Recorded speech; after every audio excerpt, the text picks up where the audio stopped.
Hindi, kasi ang sports kasi pwedeng manalo, pwedeng matalo. Kaya pwede pang ipagpatuloy ni Pacquiao. Kasi kung alam ni Marquez na matatalo siya, hindi na siya lalaban kay Pacquiao. Kaya ituloy mo lang yung laban, Pacquiao. Sa tingin ko, mihina na rin siya eh. Hindi katulad ni Marquez, talagang pinaghahandaan siya. Katulad nung laban nila na yon, pinaghandaan siya eh. Siguro ilang buwan lang yata eh. Busy na siya eh, marami na siyang trabaho, congressman pa siya. Ang tingin ko kasi kay Pacquiao dapat maging focus na lang siya sa mga succeeding fights niya and maging prepared siya. Sa akin siguro, mag-ano na lang siya sa mga tao, sa serbisyo sa mga tao. Kasi di ba, congressman naman siya. Parang ano na rin yun eh, parang sign na rin yun na tumigil na siya. Kaya isang laban ba kay Marquez para 5? Pag nanalo siya, okay na. Tapos may winner. Ganun. Para the best tayo. Di ba? Hindi, dinaya si Pacquiao, inapakan yung paa. Yun na yun yata ang sign niya na tumigil na siya. Si Marquez kasi 39 na. May lakas pa na ganun. Eh di how much more si Pacquiao dahil 33 pa lang, di ba? Gusto man niya na lalaban ulit. Palagay ko focus lang sa training. Totoo lang, awang-awa din ako sa kanya. Dahil alam ko, tsamba lang naman yun eh. Welcome back sa Tonight with Arnold Glavio. At syempre, patuloy pa rin po ang pagbusisi natin sa naging laban ni Manny Pacquiao at Juan Manuel Marquez. Kasama pa rin ang mga boxing analyst natin dito, sina Atty. Danrex Tapdasan at Secretary Philip Buico. At narito rin si WBC International Minimum Weight Champion Denver Cuello. Okay, kanina ang tanong ko yung end of an era na ba? Pero bago nila sagutin yon, isama natin sa ating kwentuhan dito. Direct sa Hawaii, USA, ang kapapanalo lang at reigning WBA, WBO flyweight champion Brian Beloria. Brian, good evening.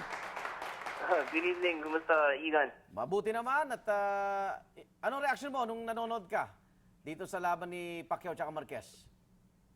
Oh, man, that was a very, very tough loss to watch. And I pretty much did not even eat that night because my stomach was really, I felt kind of sick to my stomach just watching what happened.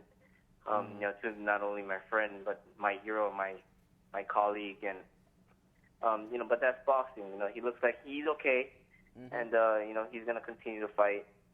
Whatever he does, I'll always be there to support him. Okay. Nung napapanood mo yung punch, no? Yung 6th round, naramdaman mo ba yung lakas nun, nung yung suntok ni Marquez kay Pacquiao bilang boksingero? Yeah. You know, that punch just seemingly came out of nowhere. Manny was winning the fight and then winning the round, and you know, just typical Manny wanting to close out the fight. He went for it. He went to go for that knockout, and Sumalubong. you know, just yeah, you know, it could happen to anybody. It could happen to the best of us. Okay. Brian, may mensahe ka ba kay Pacquiao? Just want to say, Manny, I'm here.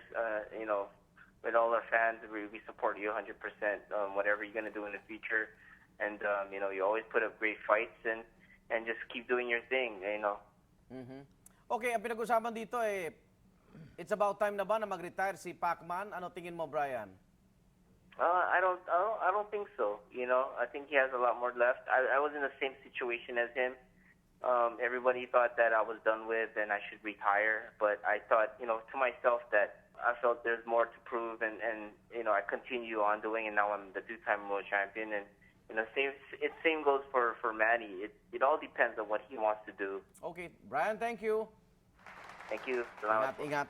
Okay, tuloy na natin yung tanong nga, attorney. Kasi kung nanonood ngayon si Mami D, baka sabihin niya mga sadista naman kayo, di ba? Kasi yung family, yung wife, gusto nang tumigil itong si Manny Pacquiao. Pero yung mga, kagaya ni Brian, mamaya, tanong ko rin si Denver, mga boksingero, ayaw pa. Sa inyong mga boxing analyst, panahon na bang ihang niya yung kanyang gloves o talagang meron pang ipapakita si Manny, Attorney Danrex?